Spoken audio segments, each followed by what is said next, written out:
Praise the lord. యేసుక్రీస్తు దివ్యనామంలో ఉదయకాల సమయంలో ప్రభుతో ప్రతిదినం అని ఆధ్యాత్మిక కార్యక్రమాన్ని వీక్షించుచున్న దేవుని బిడ్డలైన మీ అందరికీ నా హృదయపూర్వక వందనాలు తెలియజేస్తున్నాను. మీలో చాలామంది ఉదయకాల సమయంలో ఏవేవో చేయాలని తలుస్తూ ఉన్నారు. అయితే ఏ మార్గము గుండా వెళ్ళాలో, అనుకున్నవి ఏ మార్గము గుండా వెళితే సాధించగలమో అర్థం కాకుండా సతమతం అవుతున్నారు కదూ.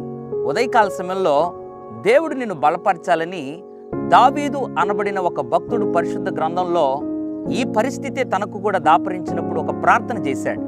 ఆ ప్రార్థన మనం కూడా చేయగలిగితే నిశ్చయముగా దేవుడు మన జీవితంలో ఓ అద్భుతమైనటువంటి మార్గాన్ని చూపించి నడిపించాలని ఆశపడుతున్నాడు. ఏంటా ప్రార్థన?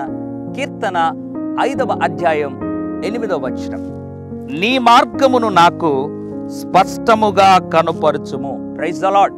ఎంత అద్భుతమైనటువంటి ప్రార్థన కదా. దావీదు జీవితంలో కూడా మార్గము అస్తవ్యస్తంగా ఉన్నటువంటి పరిస్థితులు దాపరించినప్పుడు దావీదు దేవుని సన్నిధిలోకి వచ్చి ప్రార్థన చేశాడు. ఏమని ప్రార్థన చేశాడు తెలుసా? నీ మార్గమును స్పష్టంగా చూపించు. ఉదయకాల సమయంలో ఉద్యోగ విషయంలో, కుటుంబ విషయంలో, పరిచర్యలో, వ్యాపారంలో ఏ మార్గం గుండా వెళ్ళాలో అర్థం కాకుండా ఉన్నావు కదూ.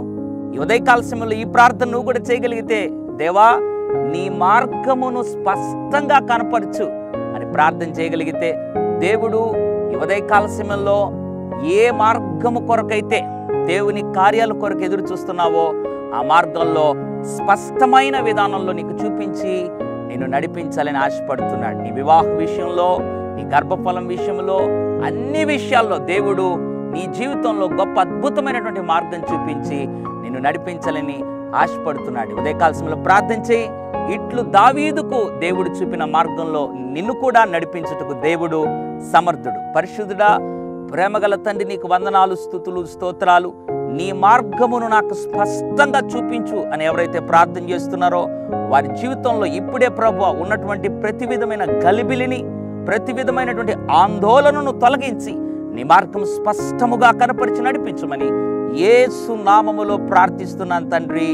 ఆమెన్. God bless you.